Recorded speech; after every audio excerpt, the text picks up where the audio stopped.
मजाक में कन्वर्ट कर रहे हो, कॉमेडी बना रहे हो उसकी। नंबर 1। नंबर 2, कोविड पर आते हैं। हाँ भाई, कौन कहता था कि कोविड के साथ जीना सीखना पड़ेगा? ये केजरीवाल। और जब केजरीवाल ने ये बोला था तो मैंने क्या कहा था? कोविड के साथ मैं जीना कभी नहीं सीख पाऊंगा, इसको हराना पड़ेगा। पर बहुत से लोग चुप रहे। क्यों चुप रहे? क्योंकि केजरीवाल जो भाषा बोल रहा था, माफ करिएगा, वही भाषा सेंट्रल गवर्नमेंट बोल रही थी। क्या ये कौन सा तरीका था कोविड के साथ जिलाओ? अब जियो दिल्ली में कोविड के साथ, जियो। दिमाग ठिकाने आ गए? कल का बयान देख लिया, 5 लाख हो जाएंगे, 3 लाख हो जाएंगे, 1.5 लाख बेड चाहिए, 1 लाख बेड चाहिए। 6,000 बेड में छींके आ गई। मुख्यमंत्री दिल्ली का झूठ बोल रहा है। मुकदमा होना चाहिए, सुप्रीम कोर्ट को सुओ मोटो कॉग्निजेंस लेना चाहिए। 20 दिन पहले बोल रहा था 50,000 पेशेंट्स को हम हैंडल करने के लिए तैयार हैं। 20 दिन बाद कह रहा है 3,000 बेड है और 250 हमारे पास वेंटिलेटर हैं। बाकी लोग कहां हैं? घर पर हैं। इस हिसाब से तो अगर मैं वहां का मुख्यमंत्री होता तो मैं कहता मैं 10 लाख पेशेंट्स को हैंडल करने के लिए तैयार हूं।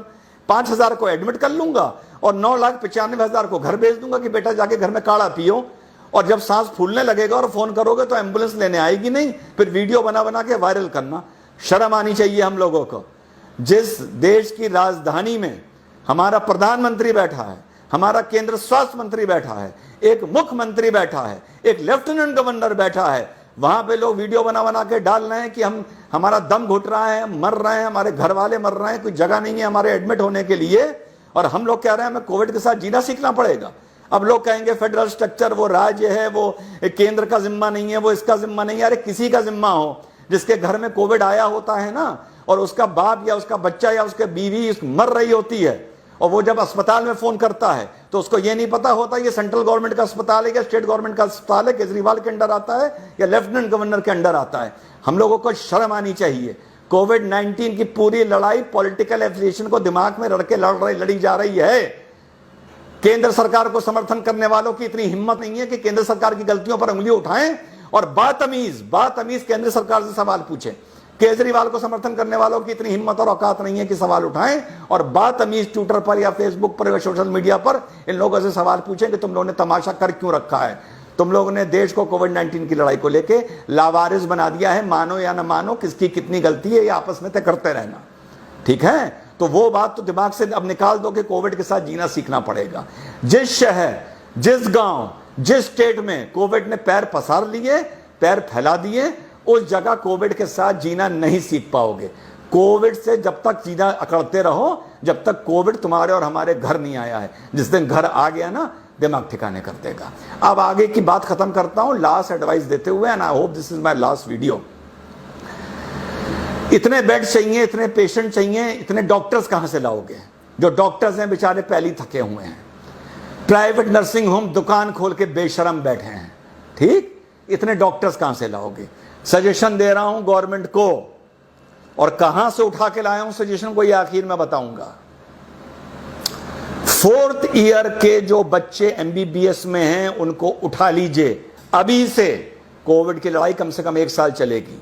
मान लीजिए 5 साल का कोर्स होता है। 4th ईयर जो पास आउट कर गए हैं वो लगभग डॉक्टर बन गए हैं। 1 साल का स्पेशलाइजेशन कोर्स उनका बचा हुआ है, ठीक? बेसिक चीजें उनको सब आती हैं। कोविड की लड़ाई में हमको स्पेशलाइज चीजें लेनी चाहिए। बीपी लेना, इंजेक्शन लगाना, दवाई देना, वेंटिलेटर लगाना, पल्स देखना, टेम्परेचर देखना, वगैरह वगैरह वगैरह। इससे ज्यादा जरूरत नहीं होती। जो लोग होम आइसोलेशन में, घर में अगर एम्बुलेंस जा रही है उनको चेकअप के लिए जाना, विजिट करना, लैब्स में ड्यूटी लगाना। इन लोगों को, बच्चों को, 4th ईयर के बच्चों को उठाइए, कोविड की लड़ाई में इनको इन्वॉल्व करिए।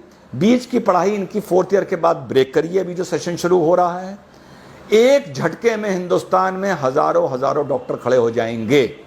अलग अलग इनकी ड्यूटी लगाइए। साल भर के बाद, आफ्टर 1 ईयर मींस जून 2021 में ये अपने कोर्सेज को कंप्लीट करने के लिए उससे फिर से ज्वाइन करेंगे। और जो ये 2021 में पास आउट होते हैं, अब ये 2022 में पास आउट होंगे। इस दौरान आप इनको जो भी नाम देना चाहें वो दीजिए, जो अच्छा रिस्पेक्टेबल स्टाइपेंड देना चाहें वो दीजिए। जब ये 2021 में अपने जूनियर बैच को ज्वाइन करेंगे और 2022 में पास आउट होके निकलेंगे, 2021 में पास आउट होना चाहिए था अगर 2020 से लास्ट ईयर शुरू होता, समझिएगा मेरी बात। पास आउट होके निकलेंगे, लेकिन इनको डीम्ड पास आउट इन 2021 में ही माना जाएगा। Deemed is a legal term, it is a constitutional term. Deemed pass out 2021, actual pass out 2022। और जब ये पास आउट होके निकलेंगे तो इनके पास 1 साल का देश सेवा का एंड गवर्नमेंट जॉब का उस टाइम एक्सपीरियंस होगा। So they will have an experience of 1 year. जो मेडिकल रेगुलेशन बोलता है कि आपको 1 साल गवर्नमेंट के लिए काम करना पड़ेगा, plus they will have a degree and plus and later of certificate of appreciation and a medal of appreciation, जो पूरी जिंदगी इन लोगों के काम आएगा। एक झटके में हम इस देश में हजारों डॉक्टर 1 महीने की ट्रेनिंग के बाद खड़े कर सकते हैं। ना उनका ईयर वेस्ट होगा, उनके फेदर इन द कैप लगेगा, उन्हें देश सेवा का मौका मिलेगा, हमारे डॉक्टर्स की हेडेक खत्म हो जाएगी, नंबर ऑफ डॉक्टर्स की। वो हमारे मेन डॉक्टर्स को मौके मौके पे सब्स्टिट्यूट कर सकते हैं, ताकि हमारे जो मेन डॉक्टर्स हैं वो टायर आउट ना कर जाएं, वो फटीक आउट ना कर जाएं। ये आइडिया मेरे दिमाग में कहां से आया? ये काम किया था ब्रिटेन ने वर्ल्ड वॉर 1 में।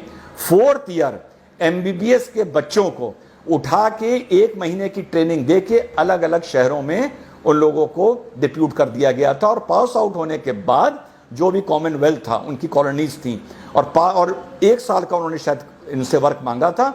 उसके बाद वापस लोगों को कोर्स में इनरोल कर लिया गया था और डॉक्टर की डिग्री दे दी गई थी। ये बात मुझे कैसे पता? मेरे दादाजी ब्रिस्टल मेडिकल कॉलेज इंग्लैंड से MBBS कर रहे थे। मैं रियल दादा, उनको भी 4th ईयर के बाद इसी तरह उठाया गया था। मिडिल ईस्ट में उनकी पोस्टिंग करी गई थी, इंडिया में भी उनकी पोस्टिंग की गई थी। 1 साल के बाद वो फिर से उन्होंने इंडियाई से अपना कोर्स कंप्लीट किया था। This was the out of box idea जो ब्रिटिशर्स ने इंप्लीमेंट किया था। आज से गवर्नमेंट को यह सोचना चाहिए कि व्हाट केजरीवाल इज सेइंग, अगर ये ऐसी हकीकत वाकई हमारी राजधानी में हो गई या और 3-4 राजधानियों में या देश में और हो गई, जैसी इस टाइम महाराष्ट्र, दिल्ली, गुजरात, तमिलनाडु में है, तो बेड खरीद लोगे, बेड इंपोर्ट कर लोगे, दवाई इंपोर्ट कर लोगे, मास्क इंपोर्ट कर लोगे, कुछ इंपोर्ट कर लोगे, मेडिकल प्रोफेशनल्स कहां से लाओगे?